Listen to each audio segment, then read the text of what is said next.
Assalamualaikum warahmatullahi wabarakatuh. Perkenalkan, nama saya Dr. Abdullah dari Prodi Teknologi Mekanisasi Pertanian tingkat 3D. Di sini saya akan menjelaskan video tentang UAV atau Unmanned Aerial Vehicle. Unmanned Aerial Vehicle ini atau UAV ini merupakan kendaraan tanpa awak atau tanpa pilot, yang mana itu bisa pilot itu diatur menggunakan konsol atau kontrol analog seperti konsol joystick dan game seperti itu.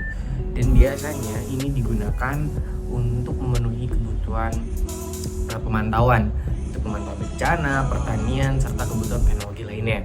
Untuk jenis dari UAV ini ada 3 jenis, yaitu ada fixed wing atau sayap tetap, ada single rotor, dan juga ada multi rotor. Untuk single rotor sendiri bisa kita ambil contohnya itu helikopter, dan multi rotor itu merupakan drone.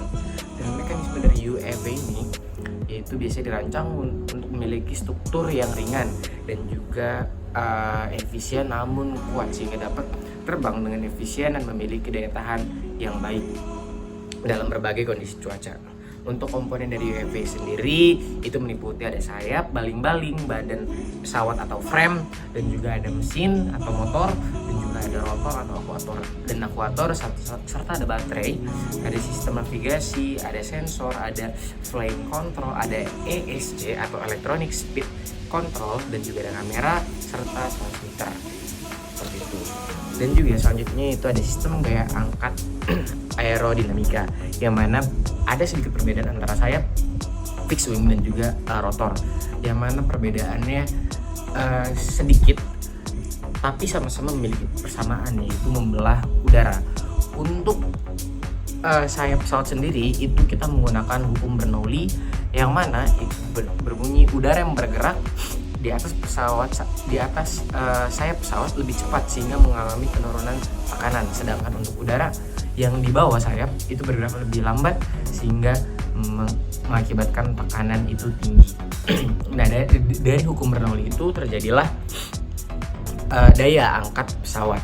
Nah, karena itu sayap pesawat itu dapat angkat dikarenakan adanya pembelahan udara yang dilakukan pada sayap pesawat sendiri.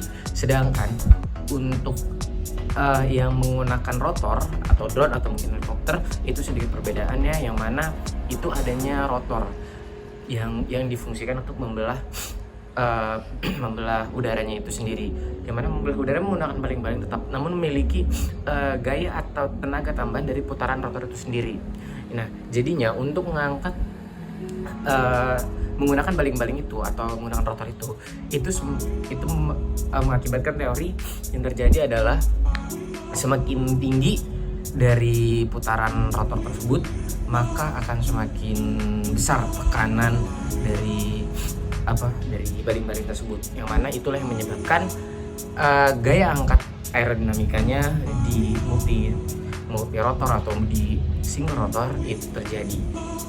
Dan juga untuk sistem maju mundur itu sendiri itu ada sedikit persamaan dan juga ada sedikit perbedaan, sama seperti di gaya angkatnya, yang mana di sistem maju pada pesawat itu biasanya menggunakan elevator, yang mana itu untuk menggerakkan naik turun atau maju mundurnya.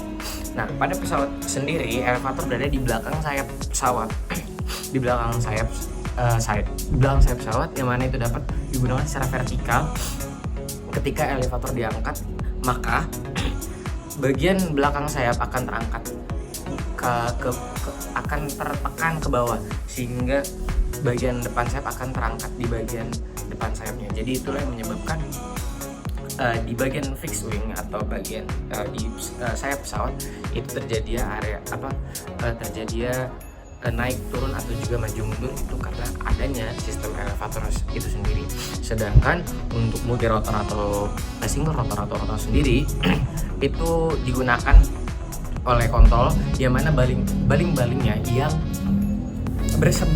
berseberangan itu akan mempercepat kecepatannya. Jadi itu yang diatur sesuai dengan putaran kecepatan dari rotor itu sendiri, yang mana rotor yang berseberangan akan saling menyesuaikan kecepatannya satu sama lain, yang mana ketika ada 4 rotor maka ada 2 rotor yang berseberangan memiliki kecepatan yang tinggi, dan juga rotor yang lain itu akan memperlambat atau memelankan kecepatan dari rotornya itu sendiri, yang mana itu akan menjadi sistem maju mundur dan juga naik turun. Dan untuk selanjutnya itu ada sistem kemiringannya, yang mana di pesawat sendiri itu mengendalikan kemiringan atau roll pesawat, yaitu sayap pesawat atau aileron, dan sistem kontrol pesawat. Pesawat adanya bentuk melengkung pada sayap yang memungkinkan pesawat bergerak dan menciptakan gaya angkat. Namun sayap pesawat memiliki kemampuan berubah bentuk atau dapat bergerak secara fleksibel, secara dinamis, yang menyebabkan inilah terjadinya aileron yang dapat melakukan beberapa kemiringan. Ketika aileron merupakan permukaan yang terletak pada bagian belakang sayap dan dapat digunakan secara horizontal yang memungkinkan gerakan roll atau kemiringan pada pesawat itu sendiri. Sedangkan pada sistem rotor sendiri biasanya dilakukan penyesuaian kepada masing-masing rotornya itu sendiri, karena setiap rotor itu memiliki independen kecepatan atau independen gerakan pada rotor itu sendiri. Dan ketika Pak ingin melakukan kemiringan atau roll, itu biasanya rotor yang berseberangan akan menurunkan kecepatannya, dan juga rotor yang berseberangan lainnya akan meningkatkan kecepatannya, yang mana itu bisa menyebabkan terjadinya proses kemiringan atau proses roll yang digunakan pada sistem kemiringan di drone atau mungkin di helikopter itu sendiri. Seperti itu. Mungkin itu saja yang dapat saya sampaikan. Kurang lebih mohon maaf. Wassalamualaikum warahmatullahi wabarakatuh.